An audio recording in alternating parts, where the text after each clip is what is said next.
Welcome to the Security Operative podcast. This is Tony O'Brien of Security Operative Consultancy Services, here to share with you my perspectives from the world of security and risk management. Enjoy the episode.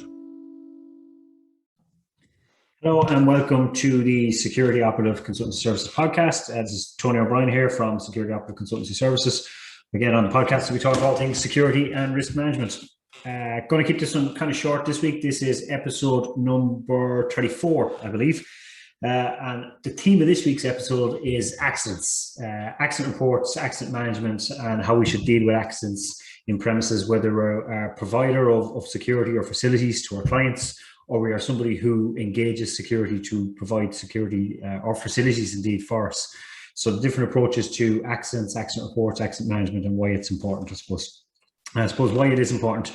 Over the last couple of weeks, we have been engaged by a medium-sized security provider to help them with an accident management policy and a set of accident management procedures and processes that they can follow across their client stores. Some of the challenges that they had experienced over the last number of years was being involved in accidents and being named as defendants in accidents on client premises and not having a joined up policy, instead going with the client's policy in specific client locations, and in turn that has cost them then in legal cases. And then there was another interesting case, I think it was the Irish Court of Appeal a number of weeks back on the subject of discovery of accident reports. So I'll talk a little bit about that, and then we'll talk a little bit about the management of accidents as well. But like I said, I'm going to try to keep it as short as possible.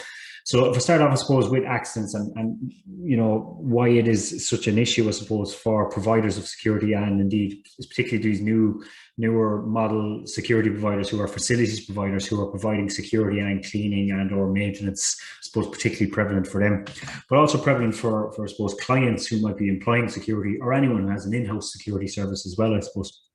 And that, I suppose, is looking holistically at the treatment of how we treat and manage accidents. And I suppose over the years, it's been a big terrifying experience for a lot of organizations, you know, terrified of liability, admitting liability, terrified of, you know, being sued. And that's the nature of doing business, I suppose. And I won't argue by any stretch that the Irish legal system is not flawed. It's absolutely flawed. Some of the overpayments and over-settlements, anyone that I know in legal circles will tell you that it's a serious issue.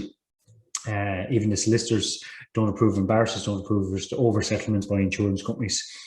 But I suppose it all comes back to a couple of things, I suppose. Having the structures in place, how you consistently across the board manage accidents. Now, as providers of security, whether that is retail, corporate, door supervision or events, I suppose, we're hamstrung a little bit by the resources that the client is going to put to the safe systems of work that are going to be in their client premises. But what we can do, I suppose, is manage the accidents, you know, when they do occur, and hopefully they don't occur that often. But I suppose what it comes back to for me is having an accident risk assessment. And people might say, why would you have an accident risk assessment? Surely, you know, the accident is the outcome of the risk. An accident has happened, you know. And I would say, well, the accident itself may not be the risk. The accident may be the hazard. The risk is what comes out of that accident that might come to pass. So, for example, the liability that might arise, the loss of client contract that might arise, the loss of reputation for the security or facilities provider, or indeed for the client that might arise, financial loss that might arise, psychological impact on, if it's a serious accident or incident, to their employees.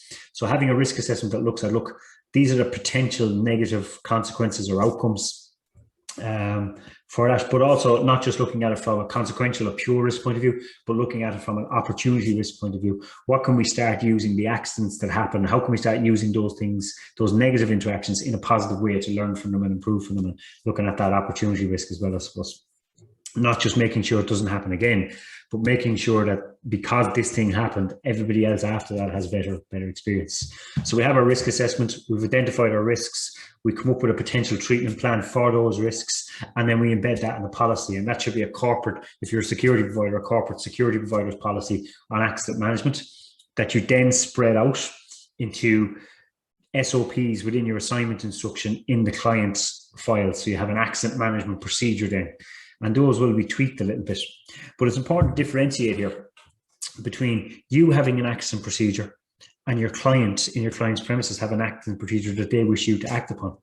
And that has to be clarified in the the service level agreement. But I think they should definitely be kept two separate things in my experience.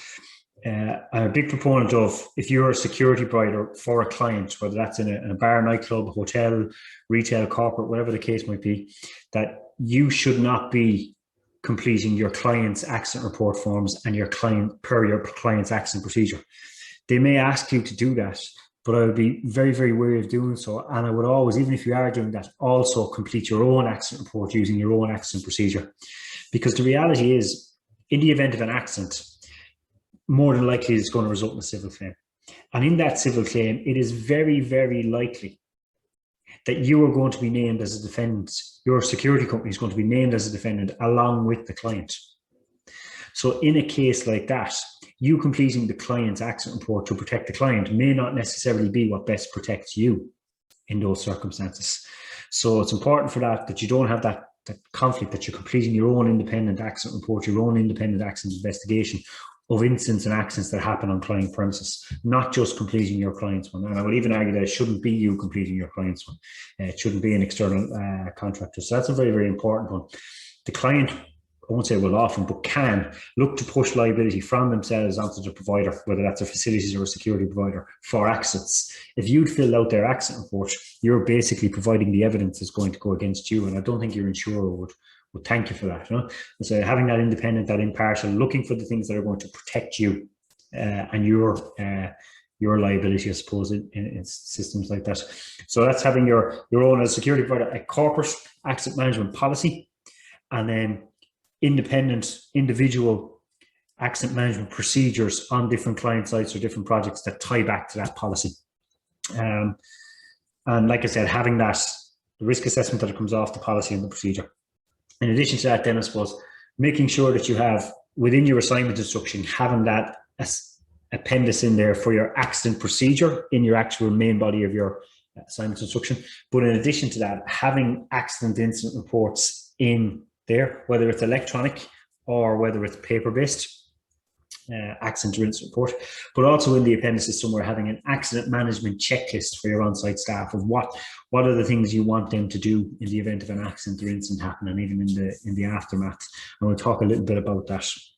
So firstly, if we talk about then the accident report, whether that be a paper-based one or whether you're using some kind of a form-based system, whether you're using Microsoft Forms or Google Survey or any of those things, Google Forms, whatever the case might be, or you've got a specific app-based one for the management of accidents.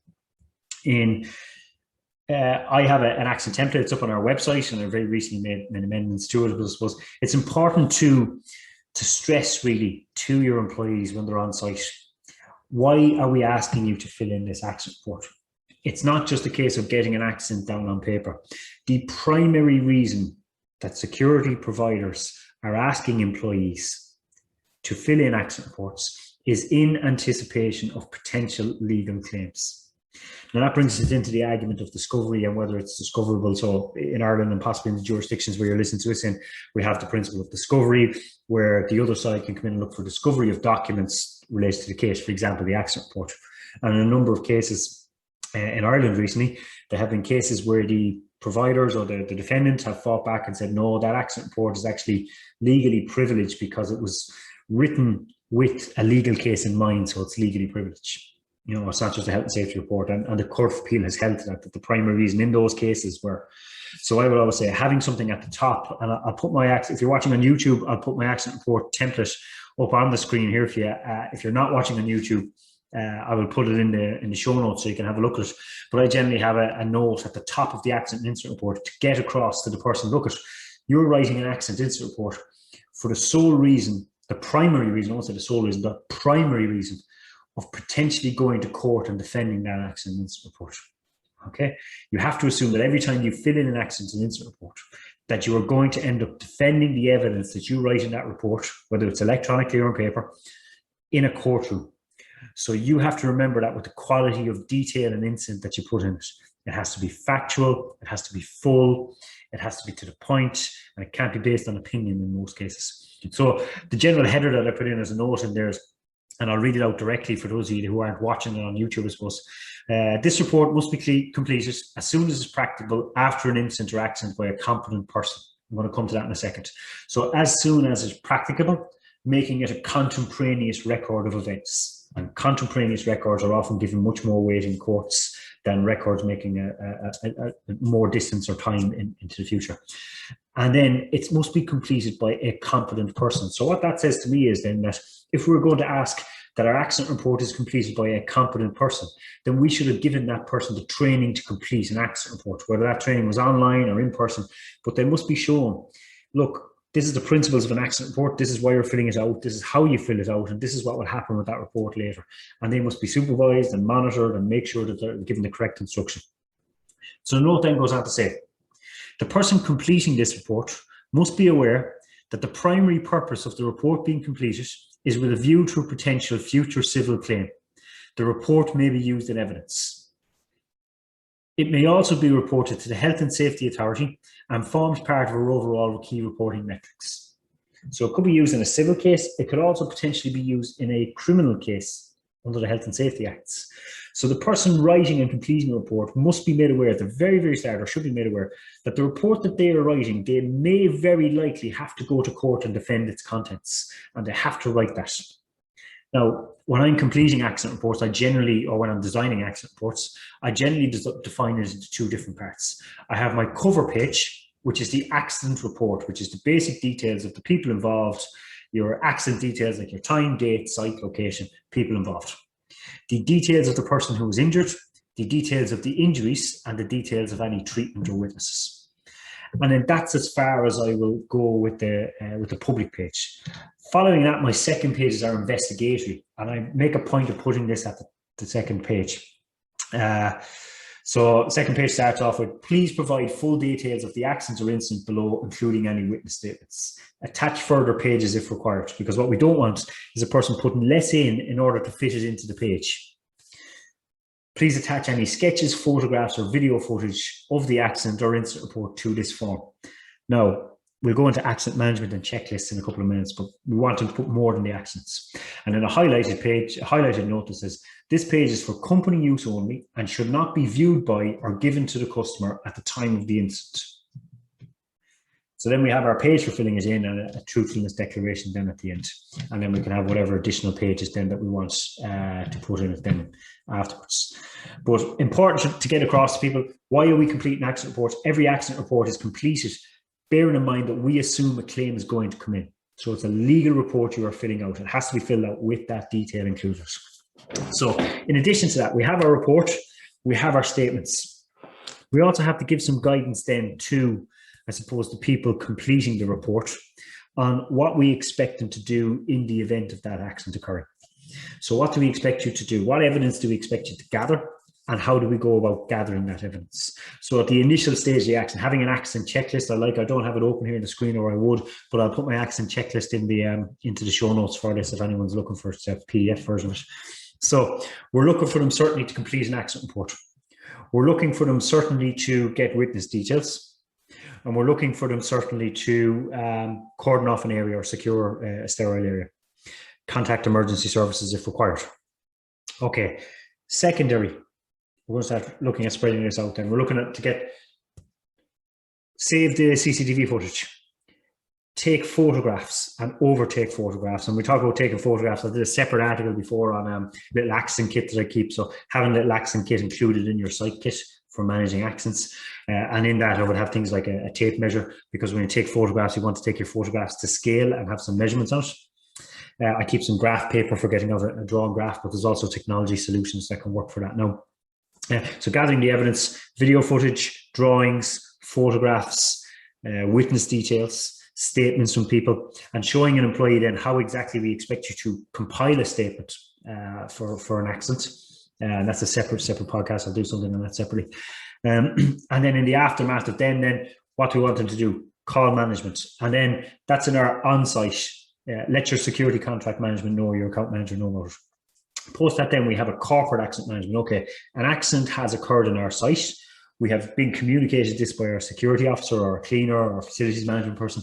It's come into us. We've looked at the accident report. What do we want our senior management in the office to do? Okay, do we want them to contact, I would have things in the accident checklist like contact our insurers, contact our client, get copies of the CCTV from the client, or attempt to get copies of the CCTV from the client. Potentially, if it involved our security people, having a follow-up call with the injured party, potentially, and building a case file then to go off to our insurer. So having that checklist then in place then afterwards. So what that does is allows us to build it. And even for the accidents that never end up being a civil case, we should be keeping those accident and incident reports. Because one or two things, it could be a prolonged case before you get notification of a civil claim, or alternatively to that, it helps us build good practice and keeping metrics of the type of accidents that are occurring in client premises. So, for example, if we have one particular client and they're having much more accidents in their place than they are in ours, then perhaps we need to look at the SLA with the client to start insulating ourselves a little bit more. If we are a client, I suppose it would be held centrally or corporately anyway. But it also starts to look at, well, are there particular security officers that are not doing things? But I suppose the important message, as I was trying to get across at the very, very start of this, is having that separation between the client's accident management systems and the security or the facilities providers' accident management systems, because they are very, very important to have that separation of powers. Because like I said, in court, it can very much turn into a, well, actually, it was our security provider or our cleaning provider's issue, particularly in contentious cases like slip, trips, falls, unless you've got cleaning facilities in there, I suppose. But if it's something like customer knocked over in a different challenging situation, conflict situation involving a security person, and an innocent party gets knocked over. Criminal damage caused to a customer's property by a shoplifter or something, and they try to take a claim, or in a nightclub or a bar venue where a customer gets injured and they try and sue the venue, and the venue names the security provider. So having that separation, I think, is very, very important. Getting the evidence gathered, but I think building that competent person on site. Because if it gets back to company level and we hadn't had that competency on site to build a competent base of evidence for us about then forget about it. When it comes to the follow-up thing, I always say to people, particularly in bars and nightclubs, when I'm teaching in hospitality venues and stuff, I used to have a saying over the years when I worked I was head of security in various venues, hotels, nightclubs around the country and around the world. I would have a saying that people generally don't sue for their injury, they sue for their treatment. So you are more likely to get a claim, in my experience, from a person who has minor injuries but felt like they were treated badly. And we've instituted ones, I suppose, over the years with people where they have a quick follow-up call with the customer. So, for example, let me take you through one that we designed with a nightclub. They had a policy where they would do the treatment, whatever the case might be, deal with the incident. Then we had a replaying procedure. Which again, having the accident checklist for the clients is, after an accident, make sure the first aid kit gets replaned immediately before it goes back up on the wall or back into the kit, whatever the case might be. But it was once an accident happens, we immediately bring people in. We get witness details. We will get that person taken to emergency services either by ambulance, or we will pay for taxi to take them up there. We would often have a representative from the establishment who would go with them to the hospital to make sure that they get up there okay. And then that would be followed up the very next day with a phone call to the person. Are you okay? Do you need anything? How are you feeling afterwards? No problem. Look, sorry about what happened. Why don't you pop down to us next weekend when you're feeling a bit better? We have a few free passes and a few free drinks for you here just to make sure you're okay. And some places would go, no, Jesus, no, that's admitting liability. I can say hand on heart, right? One, it reduces the number of claims that will actually come in, right? But secondly, you are either liable for the accident or you are not. And a court will decide that, and your insurers will decide that. Whether you give a person a free pass for the following week or not is not going to make any difference whatsoever to it. So people are very unwilling to do goodwill gestures and stuff like that. I think if they're managed right, they can be absolutely fine. In stores, I was doing a lecture with a retail group there very recently, and we talked about managing goodwill gestures. We said, well, look, somebody comes into a deli counter and said, I was sick after I ate your sandwich. Very simple thing. Look, let me just check something for you. They went back. I'll give you a call in an hour. Sorry you feel that way. Just go home, relax yourself. Let me give you a call in an hour. We ring them in an hour and say, okay, look, I've checked all the HACCP logs. I can send you copies, or, you can come in and have a look at them. Everything seems to be in order our end. But genuinely, you're a good customer. I don't want you at home feeling that we've done you wrong. So why don't you pop down next couple of lunches around us, and we hope that will make you feel a little bit better. People say, well, is that not admitted liability? You are either liable or you're not. Giving them a free lunch the next time is not going to change that, So having that accident management structure, having that structure in place for how you follow up with a customer care point of view, because your customer's customer is your customer, and you don't know who that customer is. They could be, a potential client themselves, and how you treat them can go a long way to how the situation then ends, I suppose. So I'm going to leave it at that for accident management. Hopefully you got something from it. As always, I'm open to questions on it or queries or other ones. The idea just came into my head there about doing one on compiling statement writing and teaching people was having trust in our guys, making sure that we have policies and procedures in place that support that, and having checklists that they can follow. So until next week, this has been episode 34 of the Security Operative podcast. I've been Tony O'Brien, as you all know. I shall talk to you in episode number 35. Thank you for listening to the Security Operative podcast. We hope you enjoyed the show and got some value. If you'd like to follow more of our activity, you can find us on any of our social channels at Security Operative Consultancy Services. See you next time.